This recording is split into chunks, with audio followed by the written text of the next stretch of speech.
So, very good morning to all of you. Today, we are going to continue our unit electromagnetic induction. So, in this unit, इससे पहले हमने जो पिछले lectures में magnetic flux के बारे में पढ़ लिया था, फैराडेज एक्सपेरिमेंट के बारे में पढ़ लिया था, Faraday's laws of electromagnetic induction के बारे में पढ़ा था, Lenz law and law of conservation of energy पढ़ा था। ठीक है, तो आज हम इसके जो नेक्स्ट टॉपिक्स हैं तो कंटिन्यू करेंगे। और आप सभी को पता है जैसे कि सिलेबस सीबीएसई का दोबारा से रिवाइज हो चुका है। जो पिछली बार डिलीटेड सिलेबस था, इस बार भी डिलीट हो चुका है सिलेबस में से। सो न्यू सिलेबस आप चेक कर सकते हैं। I have send it in the group, तो उसको चेक करें और अच्छे से देख लें कौन से टॉपिक कट चुके हैं और कौन से टॉपिक हैं। अगर सिंपल टर्म से बात बोले, जो लास्ट टाइम जो टॉपिक्स कट गए थे सिलेबस में से डिलीट हो गए थे, इस बार भी वही सिलेबस में से डिलीट हो गए हैं। और एक इम्पोर्टेंट चेंज आया है कि इस बार जो आपके पेपर हैं वो दो टर्म्स में होंगे। टर्म वन में हाफ सिलेबस, मतलब यूनिट नंबर 1, 2, 3, 4, मतलब up to electromagnetic induction and AC तक आएगा। मतलब आप यू कैन से दैट कि फर्स्ट बुक जो है आपकी यूनिट नंबर 1, 2, 3 एंड 4, ये आपका टर्म वन में आएगा। और उसके बाद जो बाकी जो 5 यूनिट है, यूनिट नंबर 5, 6, 7, 8, 9, ये आपका सेकेंड टर्म में आएगा। सिमिलरली आपके जो प्रैक्टिकल्स हैं वो भी डिवाइड हो चुके हैं। टोटल 8 प्रैक्टिकल हैं और 6 एक्टिविटीज हैं, लेकिन ये भी टर्म वाइज डिवाइड हो चुकी है। तो फर्स्ट टर्म में आपको सेक्शन ए के 4 प्रैक्टिकल और 3 एक्टिविटीज करनी है, और टर्म 2 में सेक्शन बी के 4 प्रैक्टिकल और 3 एक्टिविटीज करनी है। ठीक है, जो प्रैक्टिकल होगा टर्म 1 का वो स्कूल में ही होगा। ठीक है, और 35 मार्क्स का पेपर होगा आपका टर्म 1 का। सिमिलरली टर्म 2 का भी 35 मार्क्स का होगा। और जो टर्म 1 है वो बेसिकली सीबीएसई बोर्ड से ही आएगा और वो एमसीक्यू बेस्ड होगा, मेनली 90 मिनट्स का। सो get updated for the new syllabus. ठीक है, तो हम आगे बढ़ते हैं अपने टेक्स्ट सेशंस में। एक बार थोड़ा रिवाइज कर लेते हैं चैप्टर को। फर्स्ट ऑफ ऑल हमने क्या पढ़ा, what is electromagnetic induction, what is magnetic flux. पहले मैग्नेटिक फ्लक्स पढ़ लेते हैं। It is defined as number of magnetic lines of force passing through a unit area. जैसे आपने इलेक्ट्रिक फ्लक्स पढ़ा था फाई ई, वैसे यहाँ पे फाई एम है। मैग्नेटिक फ्लक्स के लिए एम लगा दिया। फाई सेम, फ्लक्स का सिंबल है फाई। अगर मैग्नेटिक फ्लक्स है तो फाई एम, और अगर इलेक्ट्रिक फ्लक्स है तो phi E is equal to vector B dot vector A. Area vector बोलते हैं इसे, A is area vector. Area is not a vector quantity, तो वेक्टर क्वांटिटी बनाने के लिए क्या करेंगे हम, A multiply by unit vector, तो it will become a vector quantity. तो ए डॉट एन कैप, जब इसको हटाएंगे तो बी ए कोस थीटा। ऐसा यूनिट क्या लग जाएगी इसकी, टेस्ला मीटर स्क्वायर और वेबर। तो मैग्नेटिक फ्लक्स की यूनिट क्या है, weber. Now we will read electromagnetic induction. Whenever there is a relative motion between a coil and magnetic field, current oblique EMF will induced in the coil and lasts so long as the change continues। ठीक है, वो तब तक रहेगा जब तक वो change होता रहेगा। याद रखना, बेसिकली जो इलेक्ट्रोमैग्नेटिक इंडक्शन है, हमने 11th में पढ़ा था एक चीज कि forces always exist in pairs in nature. मतलब जहां पे कोई पॉजिटिव फोर्स है वहां पे नेगेटिव फोर्स भी है, हमेशा पेयर्स में एग्जिस्ट करती है। जैसे कि आपके पास 11th में हमने पढ़ा सेंट्रीपिटल फोर्स, तो सेंट्रीफ्यूगल फोर्स भी है। सेंट्रीपिटल सेंटर की तरफ, सेंट्रीफ्यूगल सेंटर से अवे। ठीक है, जैसे कि न्यूटन्स का थर्ड लॉ बोलता है there is equal and opposite reaction to every action. ठीक है, अच्छा इसका कोज क्या है, change in magnetic flux is the cause of EMI. तो जब तक मैग्नेटिक फ्लक्स चेंज होता रहेगा तब तक वो जो करंट है वो इंड्यूस होगा। ठीक है, करंट या ईएमएफ इंड्यूस होगा। ठीक है, अब पढ़ते हैं Faraday's laws of electromagnetic induction. He gave 2 laws, 2 laws दिए फैराडेज ने। फैराडे का नाम आपने केमिस्ट्री में भी सुना होगा। ठीक है, Faraday's first law, it states that, same definition है ईएमआई की, बस यहाँ पे 3 वर्ड ऐड हो जाएंगे, इट स्टेट्स दैट। ठीक है, कोई भी ला है तो उसमें 3 वर्ड ऐड हो जाएंगे। It states that whenever there is a relative motion between a coil and magnetic field, current oblique EMF will get induced in the coil and last so long as the change continues। यहाँ पे बहुत important term है, magnetic field का होना नहीं यहाँ पे जरूरी है, मैग्नेटिक फील्ड का या मैग्नेटिक फ्लक्स का चेंज होना जरूरी है। तो चेंज इज मस्ट, जब तक चेंज होता रहेगा तब तक करंट या ईएमएफ इंड्यूस होता रहेगा।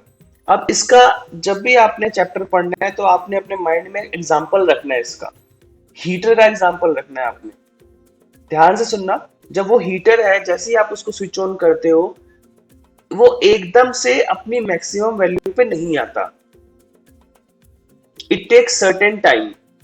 सिमिलरली मान लो एक हीटर अपनी मैक्सिमम टेम्परेचर पे बर्न हो रहा है, ठीक है, और एकदम से आपने स्विच को ऑफ कर दिया तो एकदम से वो ठंडा भी नहीं होता। आपने देखा है, नोटिस किया होगा आपने। तो जब आप ये ईएम वाला चैप्टर पढ़ोगे तो आप ये हीटर वाला एग्जांपल अपने माइंड में रखना, ठीक है।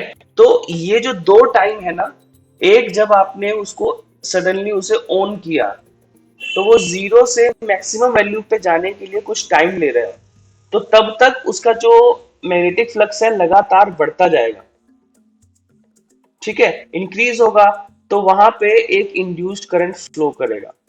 अब जब वो मैक्सिमम पे पहुंच गया, मैक्सिमम पे कोई चेंज नहीं हो रहा, बिकॉज मैक्सिमम तो मैक्सिमम है, उससे ऊपर थोड़ी कुछ है।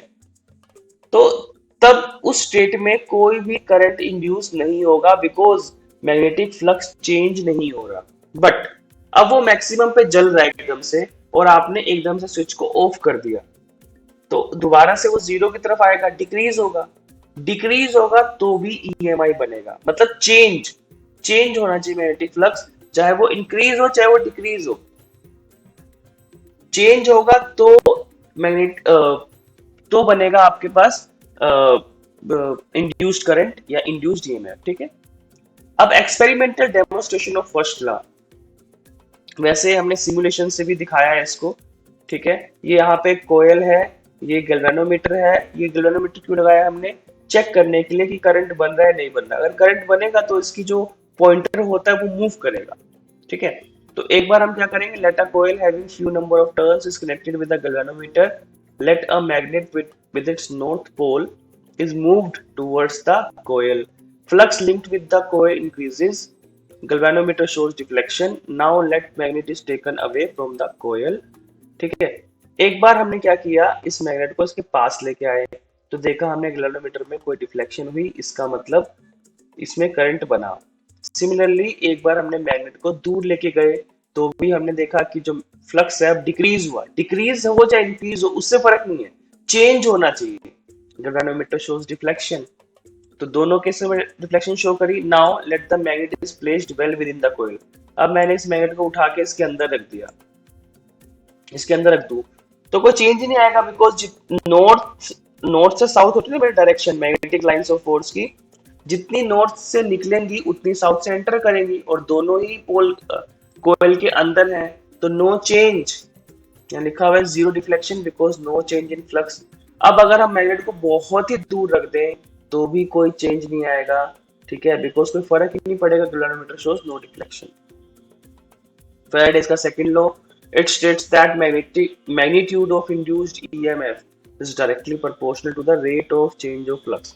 वो कह रहा है कि अब ये जो इंड्यूस्ड करंट है उसका मैग्नीट्यूड मतलब कितना ज्यादा बनेगा कितना कम बनेगा, वो किस पे डिपेंड करता है, कितनी तेजी से मैग्नेटिक फ्लक्स चेंज हो रहा है।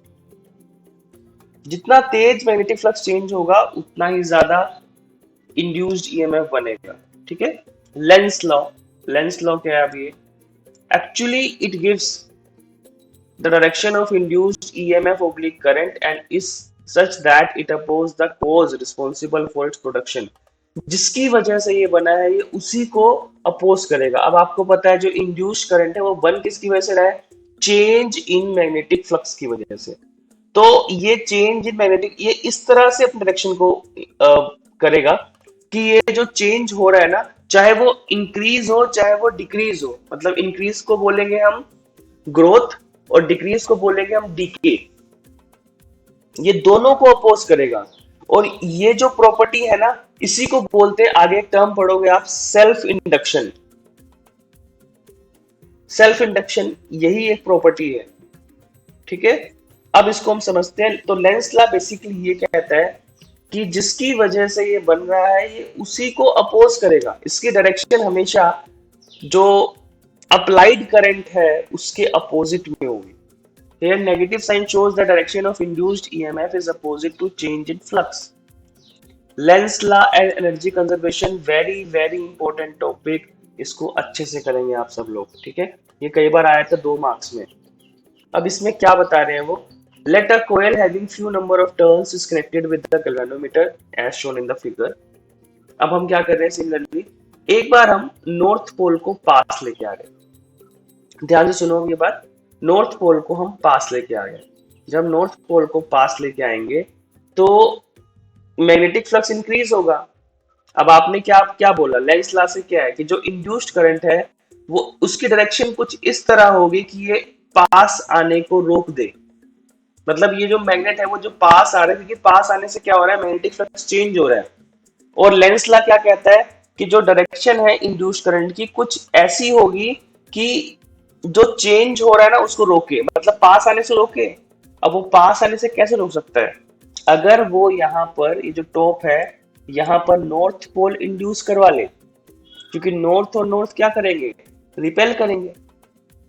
तो नॉर्थ इंड्यूस्ड हो जाएगा, ये दोनों रिपेल करेंगे, तो आपको मैकेनिकल वर्क लगाना पड़ेगा, आपको फिर जबरदस्ती उसको पास लेके आना पड़ेगा। जब मैकेनिकल वर्क लगाओगे it will convert into electrical energy, तो गैल्वेनोमीटर रीडिंग शो करेगा।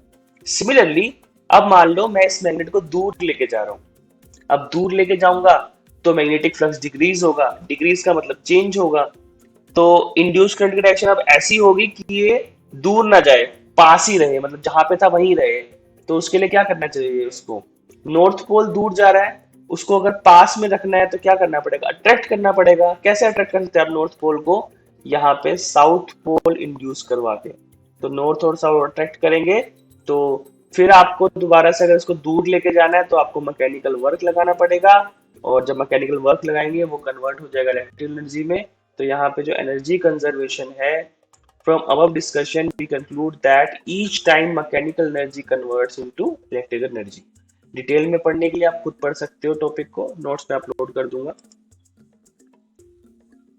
अच्छा, अब ये वाले क्वेश्चन बहुत ही ज्यादा इंपॉर्टेंट, कई बार पेपर में आते हैं, और इसमें सिंपल सी एक वर्डिंग दी होती है, ऐसे डायग्राम बना होगा आपके पास और लिखा होगा give the direction of induced current in the following. ये सिंपली वर्ड्स में लिखा होगा give the direction of induced current in the following. अब ये कैसे, देखो ये फर्स्ट वर्ड देखो आप, वही सिंबल याद रखना है आपने। मैं यहाँ पे बना के दिखा देता हूँ आपको।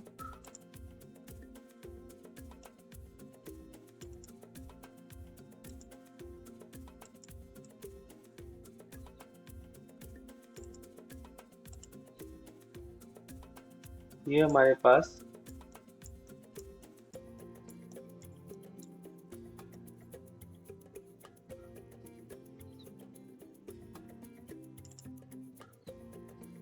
एक कोयल है, ठीक है। अब एक मैग्नेट है,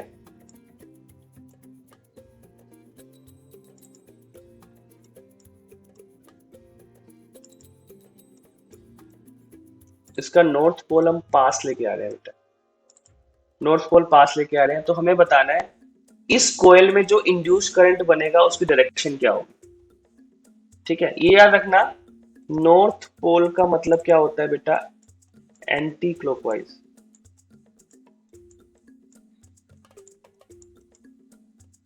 ऐसे दिखा देते हैं।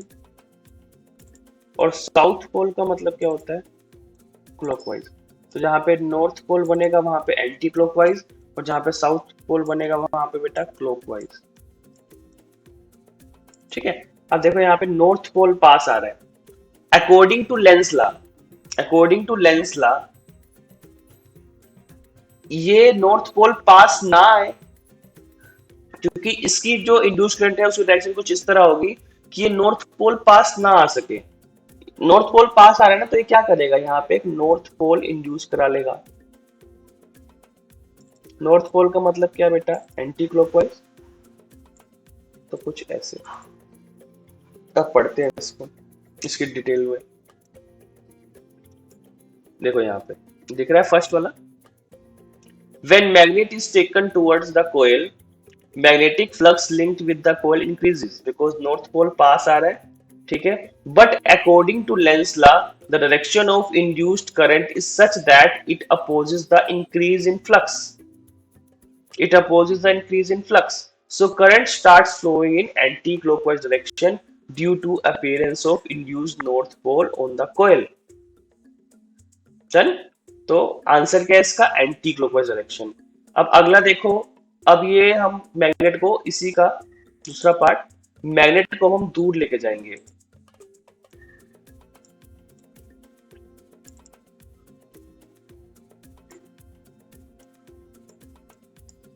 अब हम मैग्नेट को बेटा दूर लेके जाएंगे, ये कुछ इस तरह से।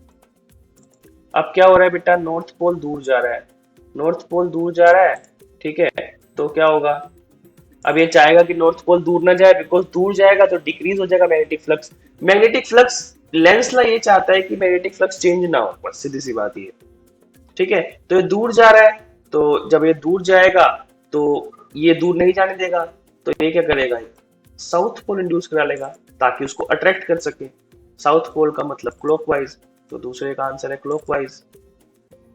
एक समझ गए तो सारे आ जाएंगे, ठीक है। तो पढ़ सकते हो आप इसमें भी। लैंग्वेज को एक बार पढ़ना है, as magnet is taken away from the coil, magnetic flux linked with the coil reduces according to Lenz law, direction of induced current is such that it tries to increase the flux, so current is found to be clockwise। अब देखते हैं third.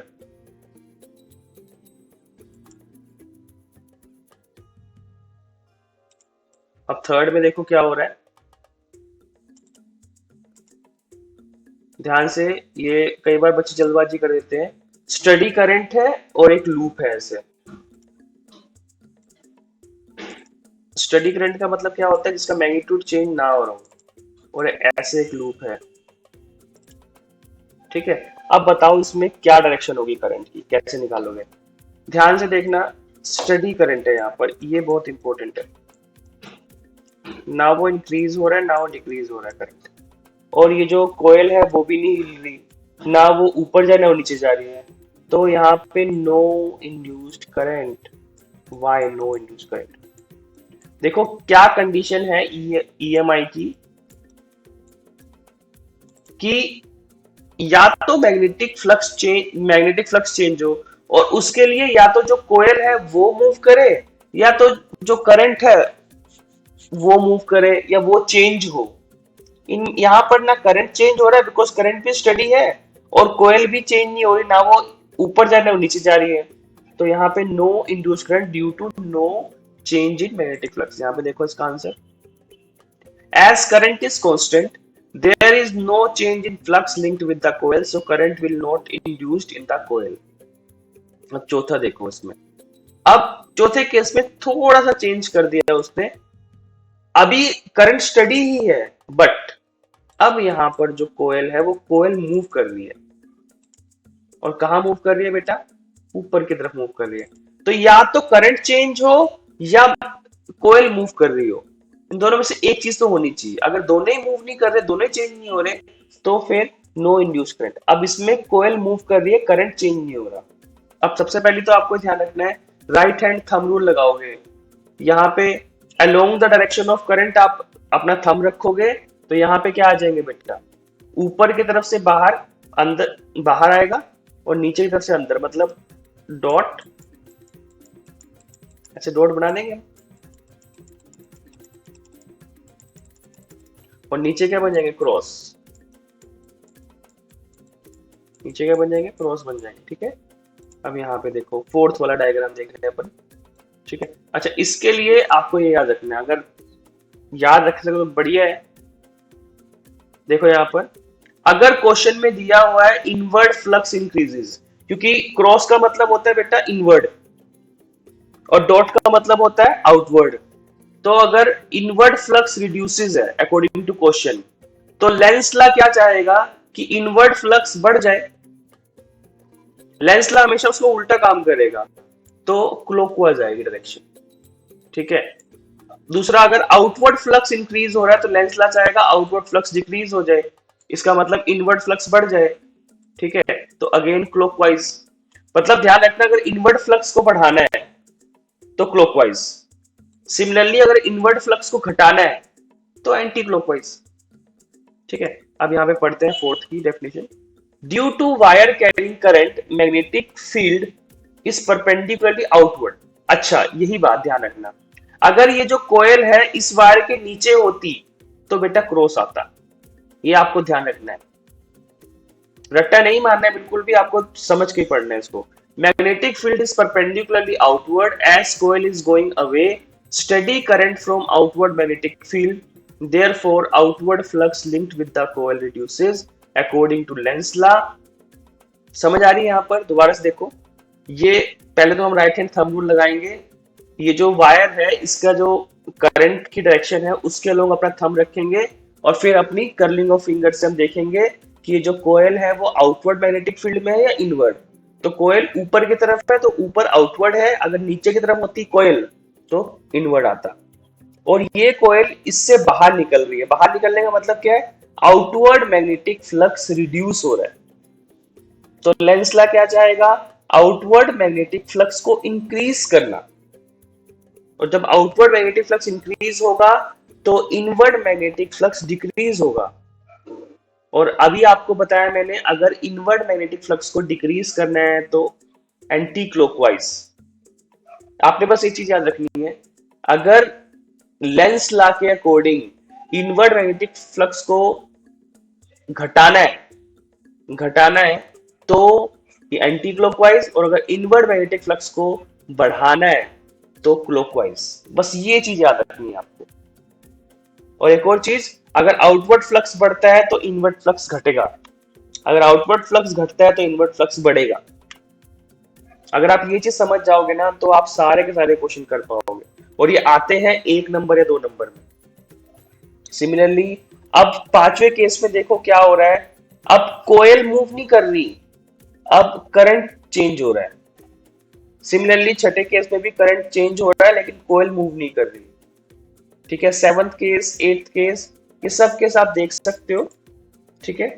ये सारे case आपने करने हैं, बहुत important है।